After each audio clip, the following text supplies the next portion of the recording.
Over the weekend. Let's bring in Gilbert Joekpata now, financial market analyst, to bring us up to speed. Hello, Gilbert. Yeah, greetings, Mr. Ladi.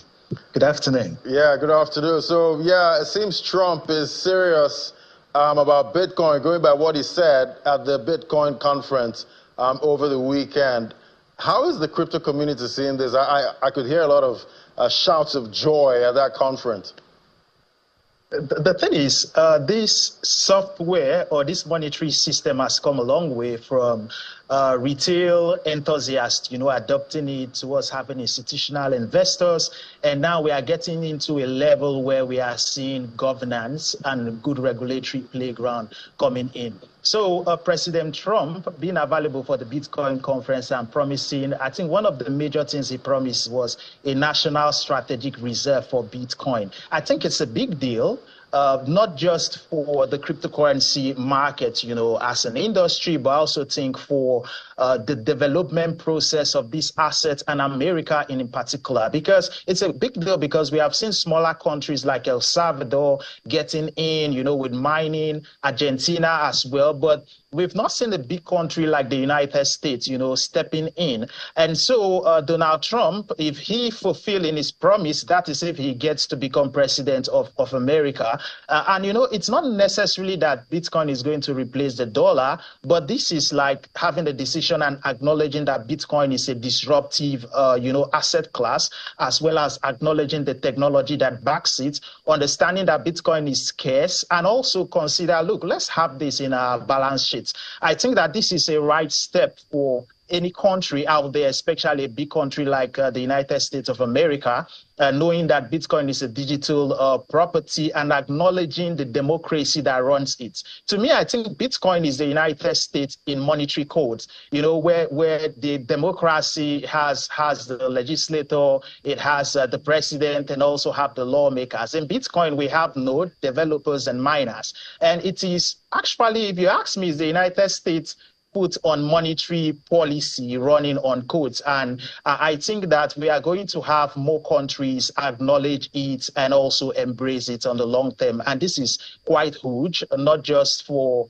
the community or the industrial development. I think for any country, the United States in particular, deciding to adopt Bitcoin or putting it on its balance sheets. Right, and definitely we've had a couple of personalities, big personalities in the U.S., talk about Bitcoin.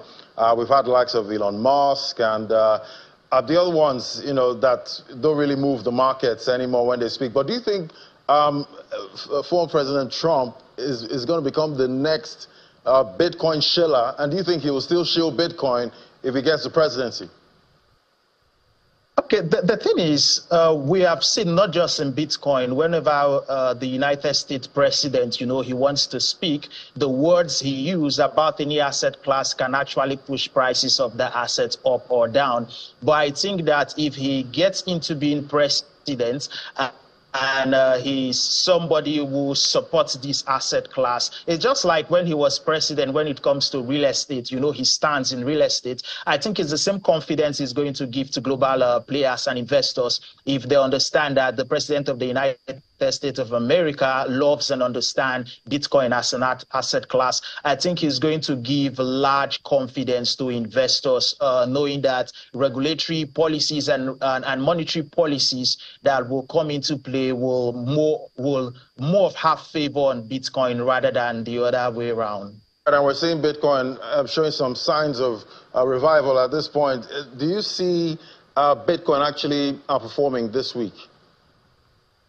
Yeah, well, we had this conversation, that was Monday last week. I am still holding my same stance.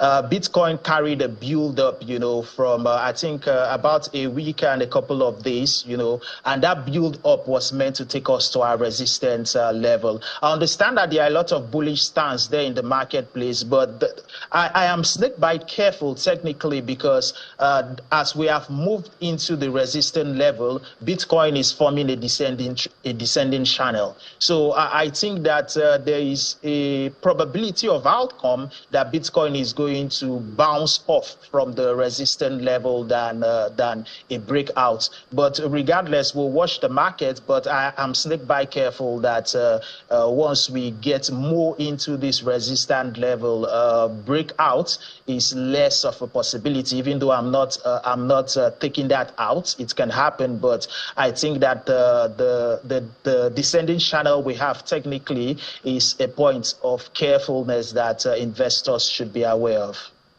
All right, thank you so much, Gilbert. Joekpata. Always great having your perspective. Thank you. Yeah, it's my pleasure.